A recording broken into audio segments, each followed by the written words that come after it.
یہ ایک دفعہ کا ذکر ہے کہ ایک پرسکون جنگل میں ایک چھوٹا سا گلہری رہتا تھا جس کا نام نٹی تھا۔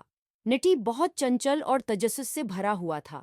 وہ درختوں سے درختوں تک چھلانگے لگاتا، بلوت کے بیج اکٹھے کرتا اور اپنے دوستوں کے ساتھ کھیلتا۔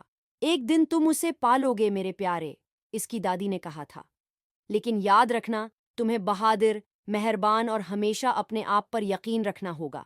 ایک روشن صبح نٹی نے فیصلہ کیا کہ اب وقت آ گیا ہے کہ وہ ایک مہم پر جائے۔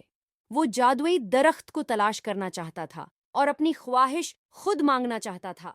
میں بہادر اور مہربان ہوں گا، اس نے سوچا، اور میں اپنے آپ پر یقین رکھوں گا۔ اس لیے نٹی امید اور جوش سے بھرا ہوا جنگل میں روانہ ہو گیا۔ جنگل میں گہرائی میں جانے کے دوران نٹی نے بہت ساری خوبصورت چیزیں دیکھی۔ پرندے گا رہے تھے، پھول کھل رہے تھے اور درخت بلند و بالا کھڑے تھے، لیکن کافی دیر چلنے کے بعد نٹی کو تھوڑی سی ڈر محسوس ہوئی۔ جنگل اب زیادہ تاریک تھا اور اسے اپنے دوستوں کی وہ مانوس آوازیں نہیں سنائی دے رہی تھیں۔ اس نے گہری سانس لی اور اپنی دادی کے الفاظ یاد کیے، بہادر رہو، مہربان رہو اور اپنے آپ پر یقین رکھو، نٹی نے خود سے کہا۔ اچانک نٹی نے ایک نرم آواز سنی، ہیلو چھوٹے گلہری۔ اس نے مڑ کر دیکھا اور ایک چھوٹا سا خرگوش ایک پتھر پر بیٹھا نظر آیا۔ تم اتنی جلدی کہاں جا رہے ہو؟ خرگوش نے پوچھا۔ میں جادوئی درخت کو تلاش کر رہا ہوں، نٹی نے جواب دیا۔ کہا جاتا ہے کہ جادوئی درخت کسی بھی خواہش کو پورا کر سکتا ہے، مگر کسی نے اسے کبھی نہیں پایا۔ خرگوش مسکرایا۔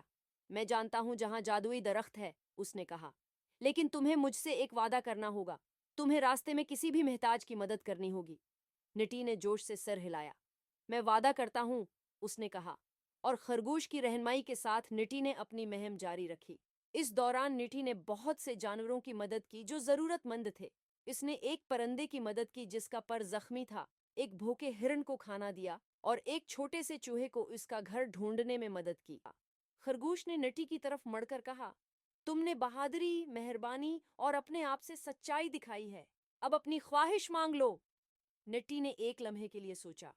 اس نے اتنے سارے جانوروں کی مدد کی تھی اور دیکھا تھا کہ مہربانی سے دنیا بہتر ہو سکتی ہے، لہٰذا اس نے اپنی آنکھیں بند کیں اور ایک خواہش کی، میری خواہش ہے کہ اس جنگل میں ہمیشہ خوشی اور مہربانی پھیلتی رہے۔ درخت چمکا اور ایک نرم ہوا کا جھونکا ہوا۔ نٹی نے محسوس کیا کہ جنگل میں امن اور خوشی پھیل گئی تھی۔ اسے معلوم تھا کہ اس کی خواہش پوری ہو گئی تھی۔ اس دن کے بعد نٹی کو وہ چھوٹا گلہری جس کا دل بڑا تھا کے طور پر جانا جانے لگا، اور جنگل ہمیشہ خوشی، مہربانی اور جادو سے بھرا رہنے لگا۔